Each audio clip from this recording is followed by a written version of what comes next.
He was, you know, a great teacher and mentor for me.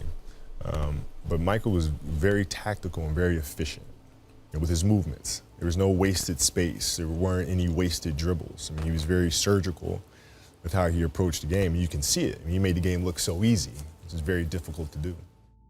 You also said that you want to play against Michael Jordan before he retires. He's only got probably 3 or 4 more years left, so. I know he's an old guy. He's an old guy. But nah, you know, that'd be something that I love to do because, you know, I watched him growing up. I love to play against Magic Johnson, but now he's retired. And Michael Jordan is somebody that I've always looked up to, and I want to play against him. You know, it was the ultimate challenge going out there and playing against the Bulls, you know, guard Michael Jordan. Nothing can top that. They've made a switch already, putting Kobe on Michael. Well, then the education. Accelerated learning. Wow. Is where you do the comparisons with Jordan. Being compared to Michael is a great honor, but at the same time, I have to separate that for the simple fact that he's accomplished what he's accomplished through hard work. I understand that. Michael's a great basketball player, but I'm Kobe Bryant.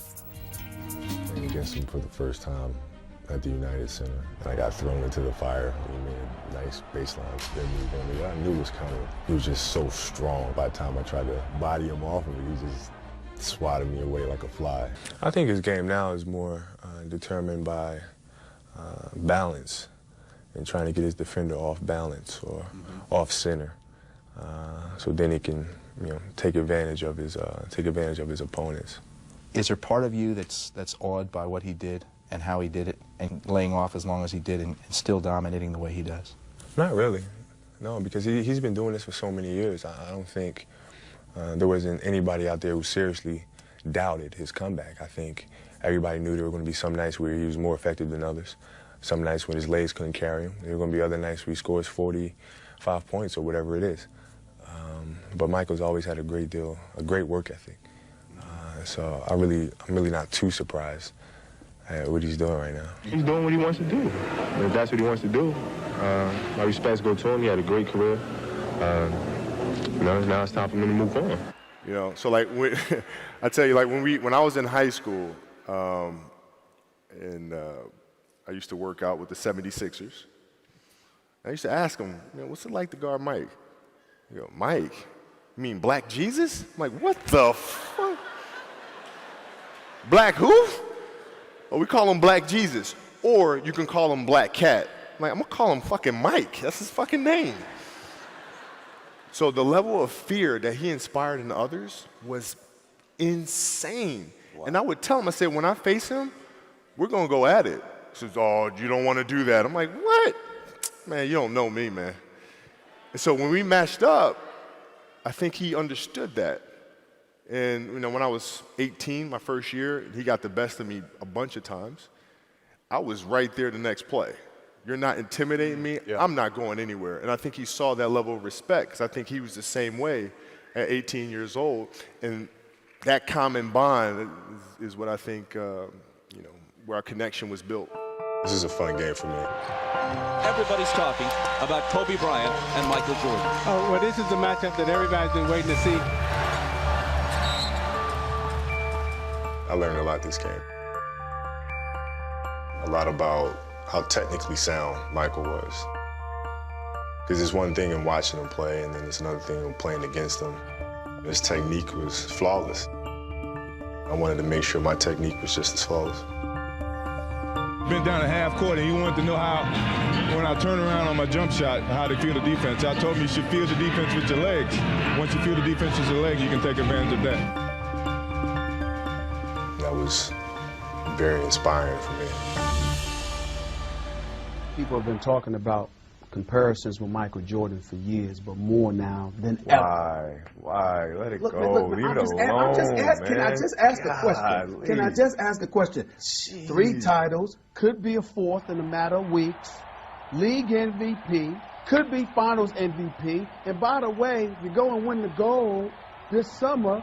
Only one other person has done all of those things in one season, which is Michael Jordan. How you gonna get mad at that comparison? I'm not mad at it. You're talking about the greatest that ever played the game. Okay. Come on. I mean, just let me do me. Right. Just let me do me. But does not Kobe want to be the greatest? Yeah, I want to be compared with Michael Jordan. But don't you want to be the greatest? I want to be the best I can be. You understand what I'm saying? Like, Michael is Michael, and I've learned so much from him. And he and I always talk. I could pick up the phone and call him, and he's always there for me. And but you gotta let me be me. You know, we're different people.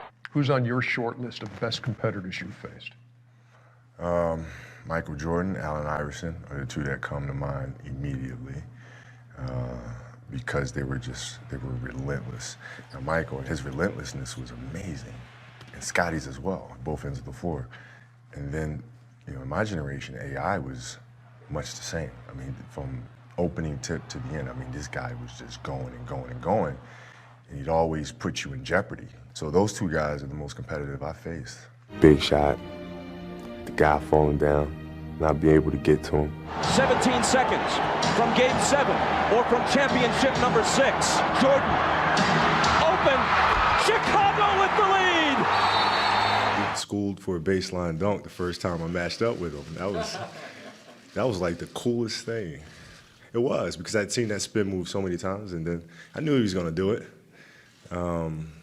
But the timing on TV and then in person are two completely different things. So he just spun right before I thought he was gonna spin, and I was like, damn, that was pretty cool. When I came to the league and matching up against him, what I found that he was extremely open to having a relationship, a mentor relationship, and giving me a great amount of advice and an amazing amount of detail, strategies, workout regimens, and things like that. So, and seriously, I mean, I don't think people really understand the amount of impact that he's had on me as a player and as a leader. Is he? Does he give you advice? Yeah, he does actually. Yeah. Good advice? Great advice. I mean, I'll never ever say that. I mean, him and Magic and those guys, and you know, Michael in particular, has really given me phenomenal advice in how to take a team, particularly with the personalities that that we have, and how to better communicate with your teammates, how to better elevate your teammates. What player in your career did you learn the most from? Oh, Michael. Michael. For sure. Even though you never played together. For sure. Wow. I remember talking to Michael about his motivation every night. And he used to say that maybe there was somebody in the stands that never had a chance to see me play for the first time. And I want to make sure that they go home and they see the best of me. I remember being a kid and going to games, expecting to see the players play. It never occurred to me at the time that they might be tired, they might be sore, they might be sick. It never occurred to me. I just wanted to see them do what they do. I think about that. Doesn't matter if I'm sick. It doesn't matter if I have a sprained ankle. The kid that's sitting in there might be the next me sitting up there, watching and trying to get inspiration from that. Well, you know, Michael Jordan for me was always, you know, the person that inspired me the most, and you know, how he carried himself, how he handled things, and how he carried the athlete, the black athlete, not just in the United States of America, but became a global phenomenon, and saying, okay, a black athlete can reach the masses and inspire the masses on a global scale. You know, Michael is competitive in all things that don't make sense, right? Ping pong. Yeah, it's just, yeah. You know what I'm saying? So like, he would try to get me to play golf all the time. Mike, I know about you. I've written books report about you in like elementary school. Like, I know you started playing golf when you were in Carolina. So that means if I'm doing the math, you've been playing golf for like 100 fucking years. I have not picked up a golf club. Ever. Ever. The last thing you're going to do is get me on a golf course and annihilate me. I'm not going to do it. Like, is Michael Jordan a friend of yours? He's a good mentor of mine. He's like a big brother. He is, okay. Yeah. So how regularly will you speak to Michael? I don't know. Like in a year's time? Every once in a while. Every once in a while. And Will Smith was here a few weeks ago. He was talking about Michael and how he just constantly wants to compete when it comes to everything. All the time. Literally everything. Does he do that with you? Yeah. He does? He tries, yeah. He tries? Try. And what things does he try to compete with you? I don't know. I mean, the last time we had dinner, he was talking about, you know, my year in 1991 versus your peak year. I would have kicked your ass. And all this. So I said, Mike, come on now, listen. Enjoy the salad. Like, you know, we both know that's not going to happen. When you and Michael go out to dinner, who picked up the check at the end of that meal? Well, he does. He's big brother. Oh, he does? Okay. Big brother always picks it up. Is that how it works? That's how it works. I man. see.